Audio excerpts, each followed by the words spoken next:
ever since I bought the current camera I'm running, the Canon EOS M200, I've been running what would amount to basically a knockoff Elgato Camlink, and this device I did a video on. It is absolutely amazing for the price. This thing costs anywhere from $10 to $20 on places like eBay, Amazon, and Wish, and it does exactly what it says. So if you didn't watch that video, basically on one side it has a USB-A output, and on the other side it has an HDMI input.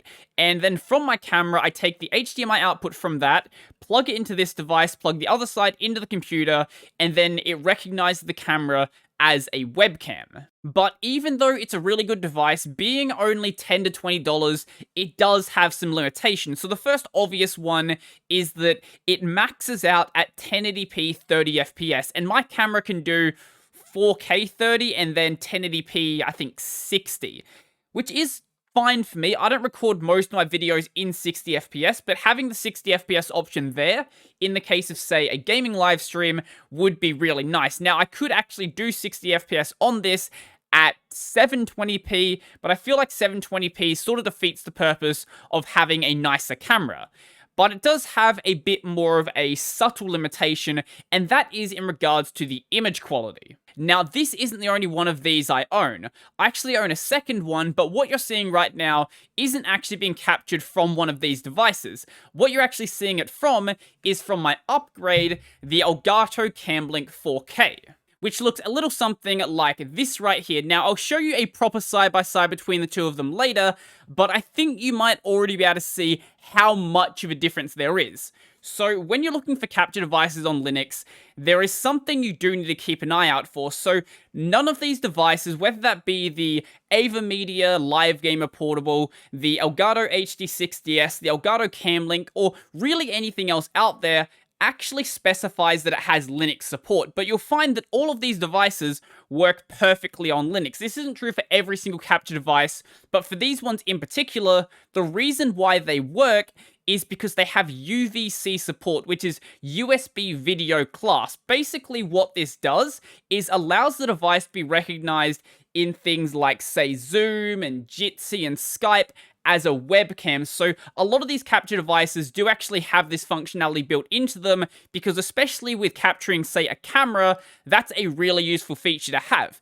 And Linux actually has pretty good UVC drivers. A lot of devices that don't specify they have UVC support do still work on Linux, but I'd recommend doing a bit more research before you actually go and make a purchase. There was an instruction manual and some other garbage that came in the box, but these two parts right here are the only parts that actually matter. We'll get to the important part in just a moment, but this is an absolutely lovely inclusion. So this is a USB 3.0 Type A male to USB 3.0 Type A female. So basically, it's an extension cable for the Camlink. Now, the reason why this is really lovely is because the Camlink has a very bulky body. So if you go and plug this into a USB port, you're very likely to block the other port. But by just plugging it in like this, it pretty much just frees it up to have other devices plugged in as well.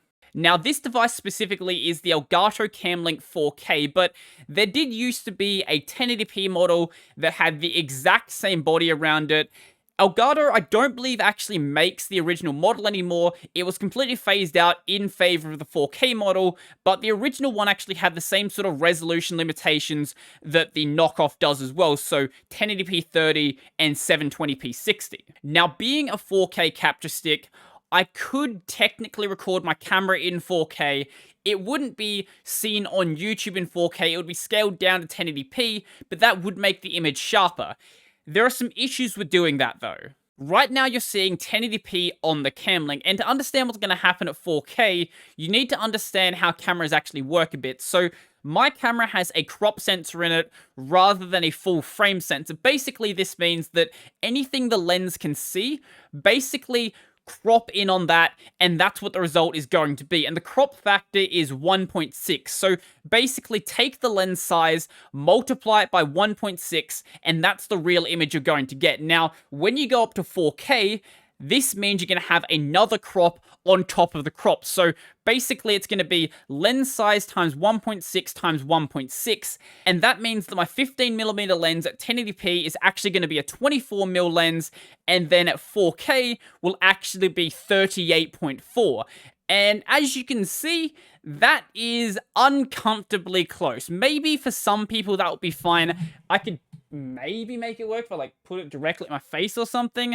I feel like that's way too close to actually be a good shot though, so I'd prefer to just run it at a lower resolution just to get more of my scene. Maybe this could be fixed with something like an 8mm lens, but really that's just a band-aid solution. Also, I've found that if the on-screen display on my camera turns off, my autofocus also stops working at 4K as well. I presume that's just a problem with this camera, so don't expect me to be in 4K until I go and get myself a full-frame sensor where cropping isn't actually an issue. Though if you are trying to do 4K, the Camlink will detect all of the correct color profiles.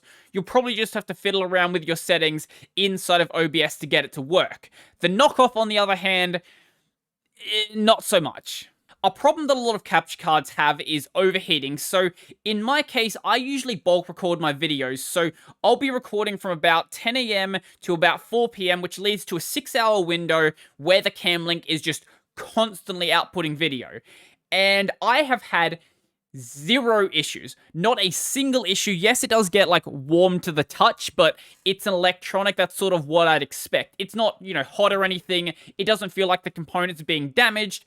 It just works perfectly fine. It never shuts down or anything, which I think if 6 hours is going to be perfectly okay, that's basically saying it doesn't overheat. Maybe after 24 hours it does, but the amount of people that's going to affect is a very small amount, and I certainly don't want to be in that category. Now, if the device you're capturing does have somewhere to capture audio or output audio, the Camlink and the knockoff do both capture that audio, but they have a pretty big difference, and that is that the knockoff only captures mono, whereas the Camlink, it'll capture stereo. Now, for doing voiceovers like this, mono doesn't really matter. You don't really need to have positional audio when you're just talking to a camera, but in some cases, stereo might actually be more useful. Maybe, say you're doing like a ASMR video where positional audio might actually matter. Now, in a case like that, I would recommend having some separate audio capture solution, but if you want to do it through the camera, that's something that you have to consider. Unless you're a crazy person and wanted to play a game off the OBS preview window, I wouldn't go and buy a Camlink just to do game capture, unless you also had something like an HDMI splitter as well. In that case, it might be better to go and buy something like the Elgato HD60S, which does also work on Linux and has a built-in splitter. Now, I don't have the tools to properly check the delay introduced by using the Camlink or the knockoff, but what I can say is that from my video editing, it's somewhere in the range of 40 to 50 milliseconds. I believe that Epos Vox's video actually does have exact numbers on this though, but knowing it's in that range is basically enough for doing some syncing in post. Let's do a bit of a test and see how they actually look side by side. So I'm not going to be changing my camera settings. For both the recordings, it's going to be a 1/60 shutter speed, a f-stop of 3.5, and an ISO of 250. I hope the first thing you'll notice is the weird color differences. So the knockoff looks considerably more vibrant, but it's vibrant to the point of just looking fake. So my face isn't actually bright red. That wall, while it might actually be red and yellow in the real world, isn't that red and yellow. It looks that bright because it's not actually able to capture all the colors inside of the real world. Whereas the Camlink, it has a much more natural look, and that can be boosted up in post if I want to, but it gives me a much cleaner baseline to actually work from. This part is a bit more subtle, and I don't know how well it'll show up on YouTube, so look at my face between the two recordings, and what you'll notice is on the knockoff, it looks like my face is just slightly out of focus. Like maybe I have manual focus on and I've got it set slightly wrong, or maybe there's some dust on the lens and it's just not detecting my face properly. I can guarantee that's not actually the case. These are recorded with the exact same settings within a couple of seconds of each other, and this slight blurriness is very consistent while using this device. I think it might be due to the fact that it's a USB 2 device and the video is being slightly compressed, as well as whatever chip is being used on the knockoff just not really being up to scratch. Originally, I just planned to buy the camera and a Camlink together, but back when I wanted to buy the camera, there was a bit of a problem. And that was that even more people than right now were all at home, and that meant you had a lot more people who had free time to start streaming. And this meant that Camlinks were frequently sold out, and the ones that weren't were being massively scalped. In a lot of places, you could pay upwards of $500 to buy a Camlink. Now, this device in the Australian market is supposed to be about $160, so you can see why I had no interest in paying that. Now, unlike the GPU market, the capture market has basically settled down, and most devices, when they're in stock, are just at MSRP or a couple dollars above. So I think that the Camlink is supposed to be about $140 in Australia, but paying $20 more than that isn't really a big deal. Now, there is the big question of whether it's actually worth it. So when I was running this as my main device, I wasn't running it at complete stock settings. So I fiddled around with my camera colors just to get to the point where it's usable, not great, but it was better than it was. But ultimately, there's nothing you can do about the blurriness. That is basically something you're stuck with, and the lack of color depth can't be added in post. You can only make the colors less bad. So I think you need to ask yourself what you're actually doing. So if you go and buy a GoPro Hero 4 for $50 off of eBay, and you get one of these alongside of it, I think that's a perfectly reasonable purchase. I don't think the Camlink in that case is going to make that much of a difference, but if you're instead like me buying a $600 camera, you can see how much of a difference there's going to be. At some point, you have to decide, do I want to keep bottlenecking my camera? Can I get a much better image quality by just spending a little bit extra money? And I think in my case, if you're buying a mirrorless camera, you should be getting something like the Camlink. On the other hand, if, say, your parents just happen to have a camera laying around and you just want to start using it to capture video, $20 might not be a bad idea. So I think that's everything for me, but before I go, I would like to thank my supporters. So a special thank you to Chris, Joachim, Donald, Michael, Andre, Nathan, David Montazar, Will, Brennan, Chico Bento, Jamie Joseph, Mitchell, Peter D, Stephen, Tony Tushar, and all of my $2 supporters. If you'd like to go support work, the links down below to my Patreon, subscribe to Liberapay, all that sort of stuff, and some other links as well if you want to go buy something on Amazon, or maybe use my Linode affiliate.